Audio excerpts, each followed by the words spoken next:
오늘 말씀을 준비하며 계속적으로 떠오르는 단어가 있었습니다. 인도라는 그런 단어입니다. 세계 최대 인구를 자랑하는 그런 인도 나라도 있지만 그런 의미가 아니라 우리가 걷게 되는 그런 사람이 다니는 길, 그런 의미가 아니라 하나님이 인도해 주신다는 그 의미가 생각났어요.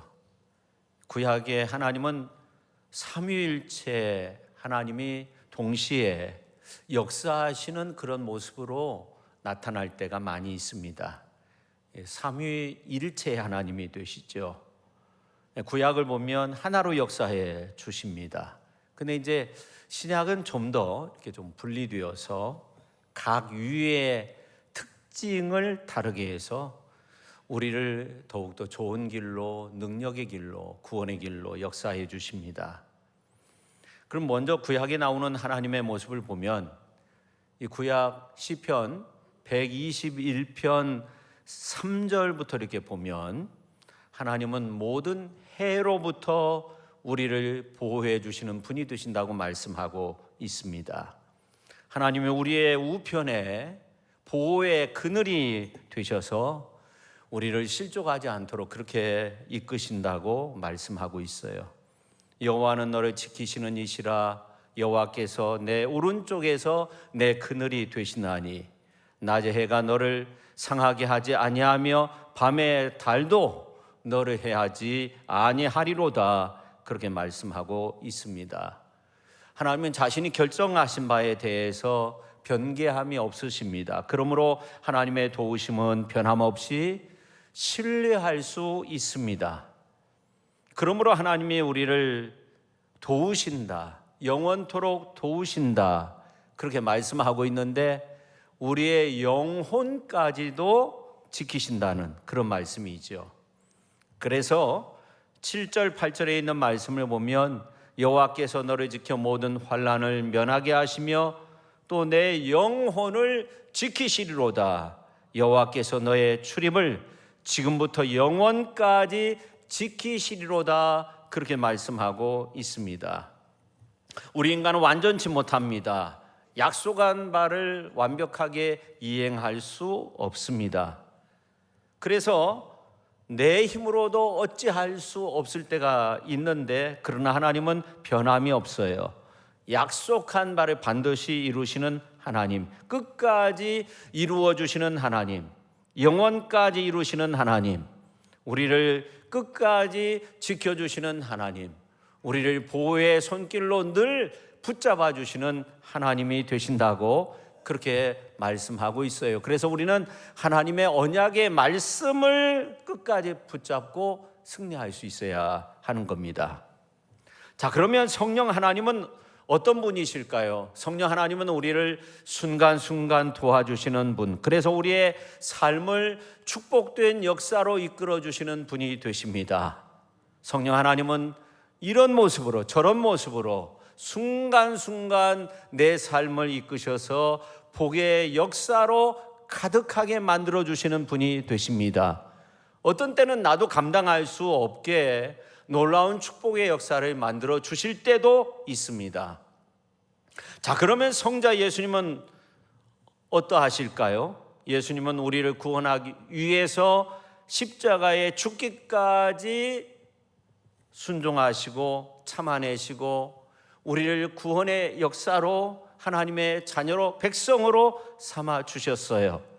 그래서 예수님의 그 사랑이 얼마나 큰지 바다보다도 하늘보다도 더 크고 깊고 높은 위대한 사랑이십니다. 저는 오늘 이전에 찾아 나온 모든 성도님들이 변함없는 하나님의 사랑과 성령의 도우심 가운데 그리고 성자 예수님께서 부여해 주시는 그러한 놀라운 특권을 누리며 승리의 영광 드러내며 살아가실 수 있기를 예수님의 이름으로 축원합니다. 로마서 8장 32절에 보니까 자기 아들을 아끼지 아니하시고 우리 모든 사람을 위하여 내주신 이가 어찌 그 아들과 함께 모든 것을 우리에게 주시지 아니하겠느냐, 그렇게 말씀하고 있습니다. 성도 여러분, 삼위 하나님의 특별한 사랑은 태초에 하나님의 형상대로 우리 인간을 창조하실 때부터 시작되었습니다. 하나님께서 하나님의 형상대로 사람을 만들자 삼위 하나님께서 그렇게 작정하시고 흙으로 사람을 빚으셨어요. 그 코에 생기를 불어넣어 주셔서 생명이 되게 해 주셨습니다. 이건 놀라운 하나님의 사랑입니다. 그 생기가 하나님의 영, 전능자의 기운, 루하우와 통하죠. 이렇게 흙으로 빚은 인간의 형상에 하나님의 생기의 기운을 불어넣어 주심으로 생명이 될 때부터 우리 인간은 성령 하나님의 인도함을 받게 되는 겁니다. 다시 말해 코에 생기를 불어넣으실 때부터 성령의 기운이 우리와 함께 하는 겁니다. 그래서 시편 104편 29절 하반절에 있는 것처럼 인간에게서 이 생기의 기운을 거두어 가시면 인간은 죽어 먼지와 같이 될 수밖에 없는 그런 존재라고 말씀하고 있습니다. 이렇게 성령은 인간 창조 시부터 더 나아가 우리 인간 개개인의 출생부터 죽음의 순간까지, 아니 그 이후에 영원토록 우리의 길을 인도하십니다. 그래서 우리가 인생 살면서 가장 중요한 것은 성령 하나님을 인정해야 되고 성령 하나님의 인도함을 받아야 하는 겁니다. 죄 가운데 살고 있는 인생이지만 우리는 인생길을 걸으며 성령 하나님의 인도하심 가운데 사는 것이 가장 중요한 것입니다.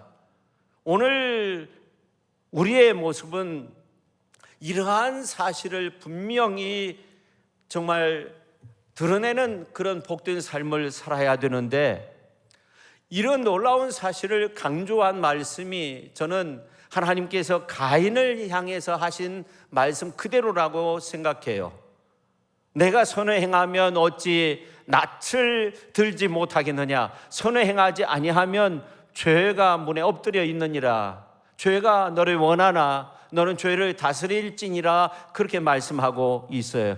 이렇게 인간이 하나님의 뜻을 무시하고 죄악을 서슴없이 행하면 성령은 그를 떠나게 되는 겁니다. 구약시대에 이러한 모습을 많이 보게 되죠. 하나님이 노아시대에 인생들을 심판하실 때 타락한 인생을 향해 창세기 6장 3절 중반절에 있는 말씀에 보면 나의 영이 영원히 사람과 함께 하지 아니하리니 이는 그들이 육신이 됨이라, 그렇게 말씀하고 있어요. 이렇게 영적인 인간이 성령 하나님과 함께 해야 되지 하나님을 떠나면 안 되는 거죠. 죄 지은 다윗이 야훼 하나님 앞에 어떻게 고백합니까? 하나님의 성령이 자신을 떠나서 이제 정직한 영을 제발 나에게 보내달라고, 내 뼈가 마른다고 그렇게 고백합니다. 성도의 삶 속에서 성령 충만한 역사가 없이는 우리가 능력 있게 살아갈 수 없는 겁니다. 그런데 성도 여러분, 하나님의 온전한 계시, 메시아에 대한 예언, 하나님의 능력 부여, 하나님의 위로, 하나님의 지혜와 명철의 역사, 하나님의 기적의 역사, 하나님의 창조 사역, 그 외에도 수많은 것들이 성령의 충만하심을 통해 나타났다는 거예요. 그러므로 오늘 여러분이 성령의 인도함을 받아야 되는 겁니다. 그럴 때 진정 사는 길이 열려지게 되고 축복의 길이 여러분의 앞길에 펼쳐지게 되는 겁니다. 이러한 사실을 우리가 너무나도 성경을 통해서 분명하게 알 수 있는 겁니다. 먼저 구약의 성도들은 메시아를 대망하면서 살았습니다. 특히 어려울 때 더욱더 메시아를 대망하게 되는데, 이사야 선지자와 같은 경우는 금방이라도 메시아를 보는 듯 예언의 말씀을 선포했습니다. 그래서 많은 사람들이 그 예언의 말씀을 듣고 더욱더 메시아를 대망하게 되었습니다. 특히 구약에서 신약으로 넘어오는 신구약 중간기 그 말에 세례 요한의 아버지 사가랴나 또 늘 성전에서 지냈던 시몬과 안나와 같은 선지자들 모습을 보면 이들은 성령의 충만함을 받아 메시아를 볼 것처럼 그렇게 행동하였고, 성령 충만한 가운데 예수 메시아를 만나게 되고 구원의 은혜를 직접 체험하게 됩니다. 성령 충만한 저들은 메시아의 오심에 대한 이스라엘 백성들의 소망의 성취를 직접 체험하게 됩니다. 누구를 통해서? 나사렛에 살던 요셉과 마리아를 통해서이죠.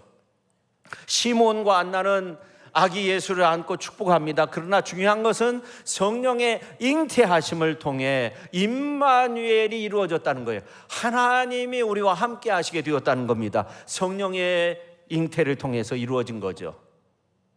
마리아가 천사 가브리엘을 통해서 이런 말을 듣게 됩니다. 성령이 내게 임하시고 지극히 높으신 이의 능력이 너를 덮게 된다는 겁니다. 마리아는 아멘으로 순종하게 되죠. 그래서 이 마리아가 곧바로 엘리사벳을 방문하게 되는데, 엘리사벳이 또한 성령의 충만함을 입어서 누가복음서 1장 42절 43절에 있는 말씀을 보면 큰 소리로 불러 이르되 여자 중에 내가 복이 있으며 내 태중에 아이도 복이 있도다. 내 주의 어머니가 내게 나오니 이 어찌 된 일인가, 그렇게 말하게 됩니다. 그러니까 예수님은 성령으로 잉태되어서 동정녀에게 나셨어요. 그리고 이제 성장하는 기간 동안 항상 성령으로 충만한 가운데 지혜의 영이 함께 했습니다. 예수님이 30세가 되었을 때 세례 요한이 놀라운 일들을 감당하는데 수많은 사람들에게 세례를 주지만 내 뒤에 오시는 분은 성령과 불로서 세례를 베풀어 주신다 하면서 나는 그분의 신발 끈도 매기에 부족한 사람이라고 그렇게 고백하죠. 그리고 예수님이 오셔서 허락함으로 말미암아 세례 요한한테 세례를 받게 되는데, 이때 비둘기와 같은 성령이 예수님께 임하게 됩니다. 성령이 예수를 광야로 몰아내사 금식하도록 그렇게 만드셨고, 또 성령의 도우심 가운데 시험도 물리치게 됩니다. 예수님이 사역을 감당하실 때도 성령의 능력으로 가르치셨습니다. 예수님이 나사렛 회당에서 맨 처음 가르치실 때 이사야서에 있는 말씀을 인용하게 되는데, 그 내용이 누가복음서 4장 18절에 기록이 되어져 있는데, 주의 성령이 내게 임하셨으니, 그렇게 말씀하고 있어요. 주의 성령이 내게 임했다는 거예요. 이는 가난한 자에게 복음을 전하게 하시려고 내게 기름을 부으시고, 성령의 기름을 부으시고, 이런 말씀이죠. 이 말씀은 성령께서 기름 부으셔서 예수님을 통한 복음이 온 세상에 전파되게 만드신다는 거죠. 우리는 이 같은 놀라운 사실을 예수님께서 사역하실 때 성령 충만한 가운데 놀랍게 역사하셨다는 이러한 사실을 이방인 백부장 고넬료의 집에서 설교하는 이 베드로의 설교를 통해서 알 수 있는데, 하나님이 나사렛 예수에게 성령과 능력을 기름 붓듯 하셨음에 그렇게 말씀하고 있어요. 그가 두루 다니시며 선한 일 행하시고 마귀에게 눌린 모든 사람을 고치셨으니 이는 하나님이 함께 하셨습니다. 그렇게 말씀하고 있어요. 나사렛 예수에게 성령과 능력을 기름 붓듯 하셨다고 그렇게 말씀하고 있는 거예요. 오늘 저와 여러분도 성령 충만할 수 있기를 예수님의 이름으로 축원합니다. 예수님도 성령 충만하니까, 성령을 기름 붓듯, 능력을 기름 붓듯 하시니까, 성령의 역사가 있으니까 그 모든 사역을 잘 감당할 수 있었어요. 그뿐만이 아닙니다. 예수님은 겟세마네 동산에서의 기도, 고뇌, 슬픔, 이 모든 아픔을 성령으로 극복하셨어요. 십자가의 고통까지도 성령으로 극복하셨어요. 히브리서 기자는 말합니다. 하물며 영원하신 성령으로 말미암아 흠없는 자기를 하나님께 드린 그리스도의 피가 어찌 너희 양심을 죽은 행실에서 깨끗하게 하고 살아계신 하나님을 섬기게 하지 못하겠느냐. 영원하신 성령으로 말미암아 그렇게 말씀하고 있어요. 성령의 도우심으로 십자가 상에서 고난받으신 거예요. 우리를 위해서 물과 피를 다 흘려주신 거예요. 인류의 죄를 대속해 주신 거예요. 그런데 성경에 보면 이 성령을 살리는 영이라고 그렇게 표현하고 있어요. 살리는 성령은 예수 그리스도를 죽음에서 살리셨고 또 우리를 살리신다고 말씀하고 있는 겁니다. 그렇습니다. 예수님은 성령의 능력으로 잉태되어 태어나셨고 성령의 능력으로 지혜와 총명 가운데 성장하셨고 성령의 능력으로 세례도 받으셨고 시험도 받으셨고 금식도 하시고 직임도 감당하셨고 성령의 능력으로 악을 대적할 수 있었고 십자가를 짊어지실 수 있었고 성령의 능력으로 대속의 희생도 이루셨고 성령의 능력으로 부활도 이루셨습니다. 다 성령 안에서 이루신 겁니다. 성경은 그렇게 말씀하고 있는 겁니다. 그러니 우리와 같이 연약한 존재가 성령 하나님을 의지하지 아니하면 어떻게 되겠습니까? 오늘 우리 성도님들이 성령의 도우심을 입어야 될 줄로 믿습니다. 성령의 도우심 가운데 승리하실 수 있으시는 그 은혜 속에 늘 살아가시기를 주님의 이름으로 축원합니다. 성령의 도우심으로 승리하시기를 축원합니다. 그런데 이 성령의 강림과 성령의 역사가 과거나 오늘, 지금 또 미래 가운데 동일하게 나타나게 되는 거죠. 여러분, 구약시대와 신약시대의 차이점이 어디에 있냐면 구약시대에는 타는 목마름으로 성령의 역사가 메말라 버린 그러한 때가 있었어요. 그래서 어떤 때는 한 인물을 통해서 어느 시대에 성령의 강력한 그런 역사가 나타나기도 하죠. 근데 신약시대에는 유대인이나 이방인이나 할 것 없이 국경을 초월해서 전 세계적으로 성령의 역사가 확대되어 나타나게 된다고 성경은 말씀하고 있어요. 이 성령의 역사가 유대인들에게만 있는 것이 아니에요. 이방인들에게 더 놀라웠게 나타난 적도 많이 있어요. 하나님의 선교의 역사를 이루기 위해서입니다. 오늘 하나님의 선교 역사를 위해서 우리에게 가장 필요한 것이 성령의 능력이 임하는 겁니다. 말세에 성령을 구하는 모든 사람들에게 하나님은 물 붓듯 기름 붓듯 성령을 부어 주시고 계시는 줄로 믿으시기를 바랍니다. 사도행전 2장 17절 18절에 있는 말씀을 보니까 하나님의 말씀하시기를 말세에 내가 내 영을 모든 육체에 부어 주리니 너희 자녀들은 예언할 것이요 너희의 젊은이들은 환상을 보고 너희의 늙은이들은 꿈을 꾸리라. 그때 내가 내 영을 뭐라고 말씀하고 있어요? 내 남종과 여종들에게 부어 주리니 그들이 예언할 것이요 그렇게 말씀하고 있습니다. 이렇게 성경에 성령 하나님은 언제나 우리에게 많은 것으로 부어주심을 말씀하고 있어요. 물 붓듯 기름 붓듯 부어주시는 하나님이 되십니다. 그래서 구하라 찾으라 문 두드리라 주시는 하나님이시라고 주시되 넉넉하게 부어주시는 하나님.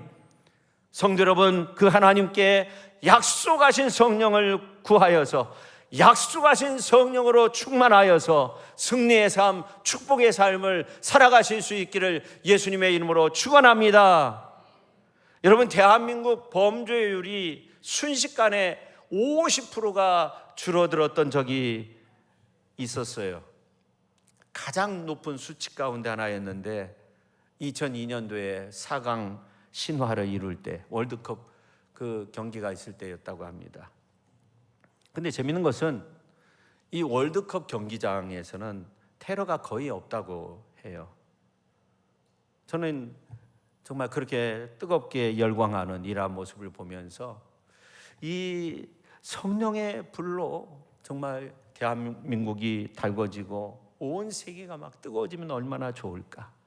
하루아침에 범죄율이 50% 내려갔다고 하는데 뭐 이것이 아니라 80%, 90%가 떨어지는 세상이 되고 성령의 불이 붙은 자들이 거리로 뛰쳐나와 할렐루야를 외치며 예수 부활을 외치며 하나님 나라를 확장시키며 하나님의 나라를 만들어갈 수 있으면 얼마나 좋을까, 그런 생각을 하게 됩니다.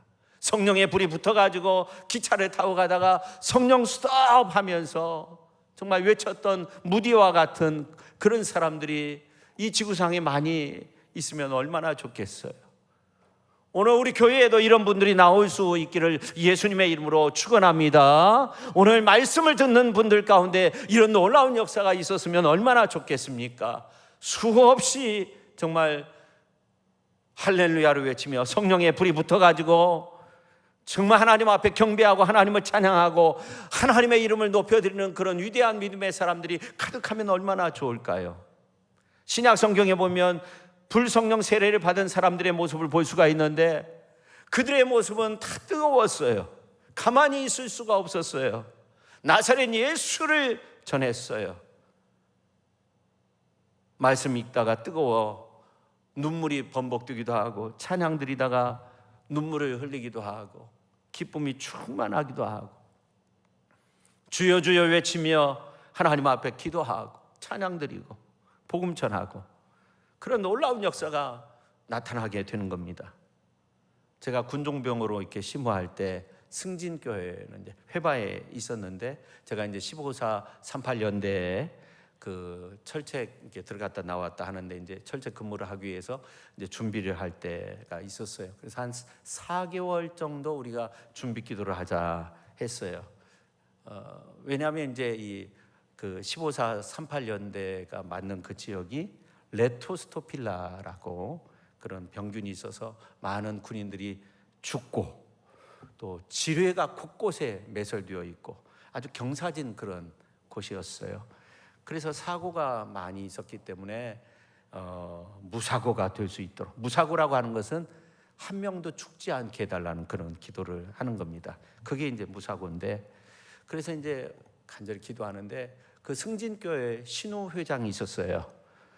이분이 이제 그 11중대에서 병장이었는데 아주 화끈한 분이었어요. 씨름도 잘하고 욕도 잘하고 그다음에 무슨 이상한 잡지 같은 것도 이렇게 보고 아무튼 화끈한 분이었는데 전남 분이었는데 이분이 신우회 회장이었어요. 한번 만나고 싶은데 아무튼 이분이 이제 자기 근무 쓰고 돌아와서 함께 유문을 하는 거예요. 혼자 다닐 수는 없거든요. 같이 누군가, 물론 이제 저는 혼자도 많이 다녔는데 같이 이렇게 다닌다고 해서 이분이 근무 서고 와서 같이 도는 거예요. 유문을 하는 거예요, 부대.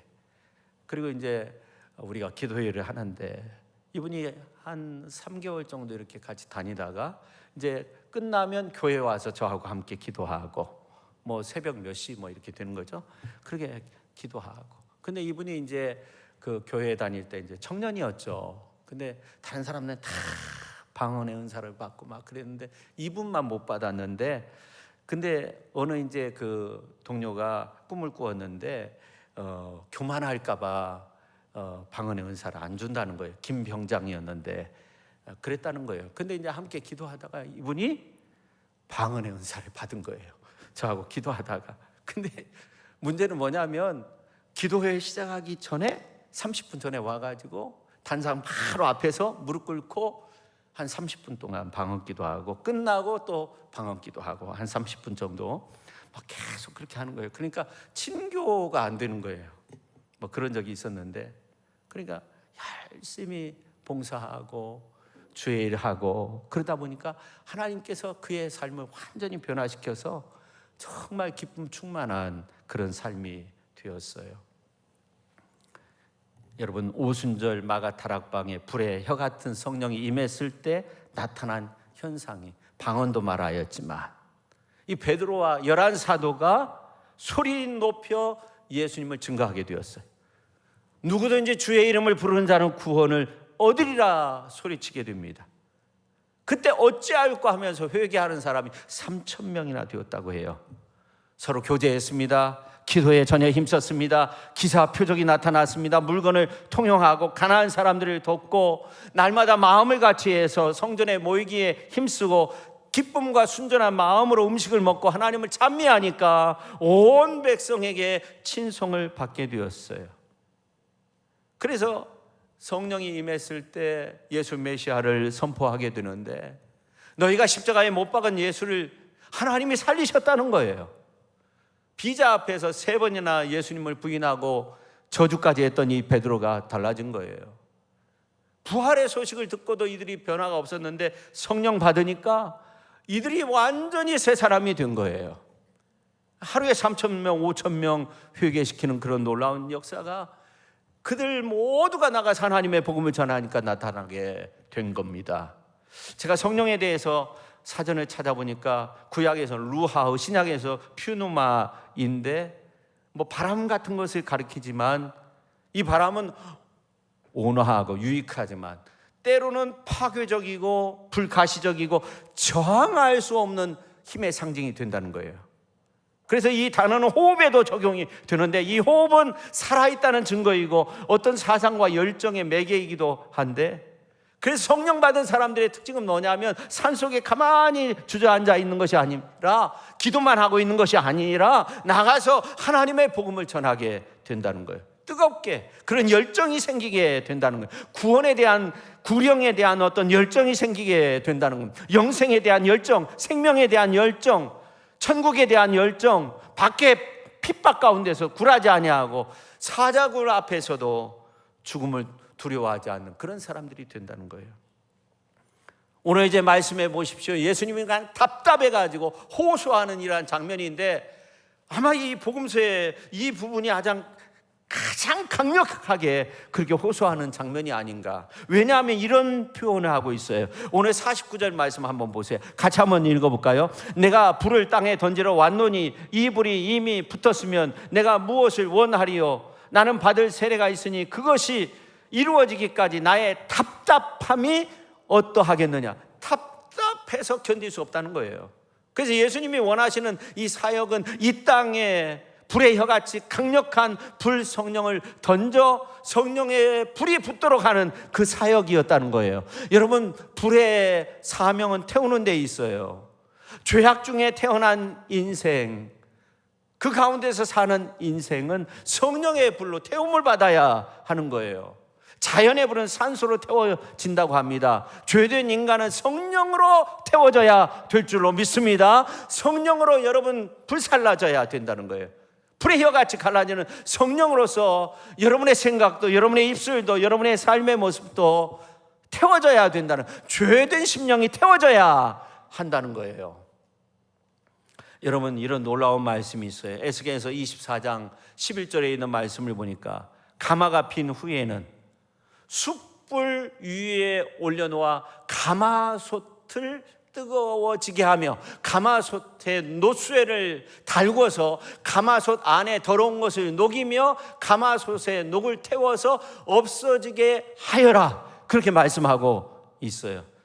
세번역 성경으로 보면 그 빈 가마솥을 숯불 위에 올려놓아 가마솥을 뜨거워지게 하며 가마솥에 노쇠를 달궈서 가마솥 안에 더러운 것을 녹이며 가마솥에 녹을 태워서 없어지게 하여라. 여러분, 가마솥을 쓰고 나면 거기에 녹이 슬잖아요.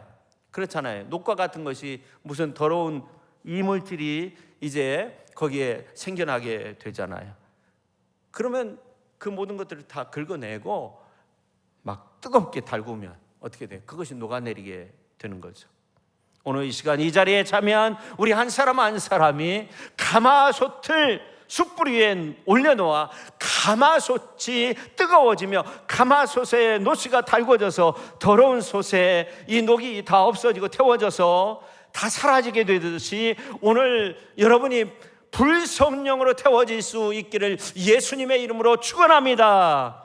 그래서 녹슨 심령이 아니라, 녹슨 육신이 아니라, 녹슨 육신의 모습이 아니라, 녹슨 정신이 아니라 태워져서 여러분의 불순물들이 성령으로 태워져서 불심판 피하고 하나님의 자녀로서 유쾌하게, 기쁨 충만하게, 은혜 충만하게 축복된 길을 걷는 위대한 하나님의 사람들이 다 될 수 있기를 예수님의 이름으로 축원합니다.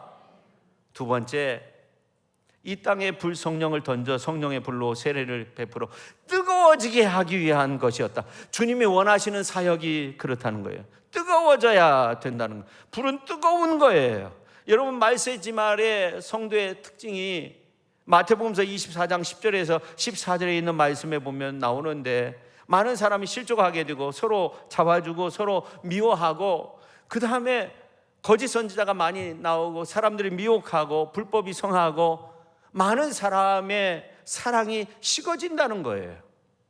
말세지 말에는 교회를 사랑하는 마음도 식어지고 성도끼리 교통하는 그런 정도 없어지고, 전도의 애정도, 교회 봉사도 식어지고, 이웃사랑도 식어지고, 사람들 가운데 모든 사랑이 다 식어져 버린다는 거예요. 근데 주님은 뜨거운 성령의 불을 던지사 이 사람의 마음에 사랑의 불길이 불부터 타오르기를 원하신다는 거예요.